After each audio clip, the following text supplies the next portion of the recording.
Эми жүрөк кан тамыр ооруларын 2 мүнөттүн ичинде аныктоого мүмкүн. Мындай аппарат менен дарыгерлер карыяларды медициналык кароодон өткөрүштү. Бул ыкма өлкөдө алгачкы ирет ишке ашырылып жатат. Жасалма интеллекттин жана $100 кичинекей аппараттын жардамы менен кыска убакыттын ичинде жүрөк кемтиги бар экендигин аныктоого болот. 85%дан жогору көрсөткүчтөрү жыйынтыктарды берди.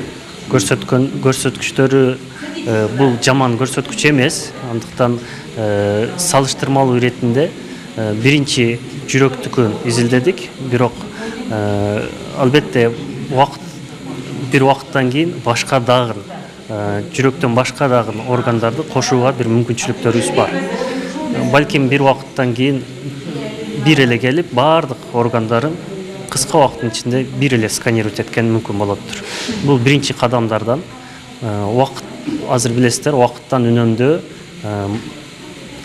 бейтаптын мүмкүнчүлүгүн эске алып, бул бир чоң жетишкендик деп эсептейм. Клапанный изменения бар экен экөөңүздө.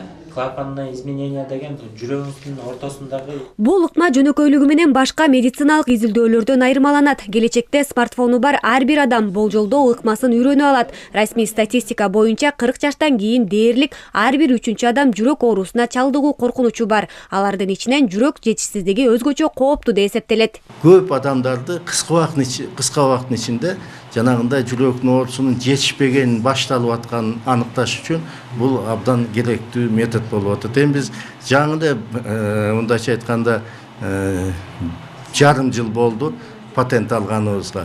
Эми биз аракет кылабыз биринчи өзүбүздүн Кыргызстанда жайылтканга. Саламаттык сактоо министрлигине кайрылып, мүмкүн чоң иш баштасак болот. Себеби кыска мөөнөттүн ичинде, мисалы 3 айдын ичинде, эң көп болсо 6 айдын ичинде бүт Кыргызстанды тактап ушул боюнча учетко алып койсо болот да. Илимий изилдөөнүн жетекчиси Ишенбай Молдоташевдин айтымында бул ыкма Кыргызстанда гана иштелип жатат. Учурда КМШ өлкөлөрүнүн биринде да жок. Мындай жүрөк жетишсиздигин аныктоонун ыкмасына патент алынган. Изилдөөнүн жыйынтыктары Дубайдагы эл аралык жана жергиликтүү конференцияларда талкууланган. Ультразвуковой методдор толтура ар бир мисалы чет мамлекетте ар бир больницада, ар бир мисалы поликлиникада бар да. Кыргызстанда мисалы мындай аппарат, ультразвук аппарат бардык эле райондо да жок. Айылды айтпай эле коелу.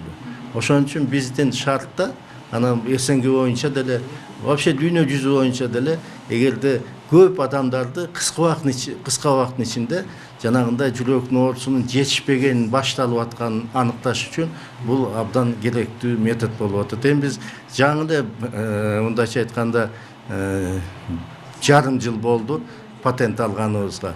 Эми биз аракет кылабыз биринчи өзүбүздүн Кыргызстанда жайылтканга. Бул ыкма менен Үмүт социалдык мекемесиндеги 215 жаран медициналык кароодон өттү. Алардын 88-и майыптыгы бар жарандар. Бул жерде көбүнесе улгайгандар болгондуктан жүрөк кан тамыр ооруларынан жабыркагандар да бар. Бул искусственный интеллект ошол жаңы чыгып аткан ошол жабдыктардын жардамы менен ошо биздин жарандардын бардыгында жүрөк кан тамырлар системасын текшере турган болдук. Анан ошо текшерип, ошол жерде кандайдыр бир патология аныкталса, биз толугу менен изилдөө жүргүзөбүз. Бул ошол эле эхо аппараттын жардамы менен, ЭКГ аппараттын жардамы менен толук изилдөө жүргүзөбүз. Бул бизге өтө жакшы болду, чоң жардам болду. Биз өзүбүз дагы негизинен дарыгерлер ошо бүт профилактик иштерин жүргүзүп атат. Бул да бизге кошумча жардам болду. Жүрөк жетишсиздигин аныктоо аппараттардын жардамы менен бир нече этаптар менен жүргүзүлөт. Мындай кымбат баалуу жабдуу алыскы аймактарда таптакыр жокко эсе. Ал эми бул ыкманын аппараттары чакан болгондуктан аймактарга жеткирүү жеңил болот. Иният Эргешева, Элдар Анарбеков, ЛТР Бишкек.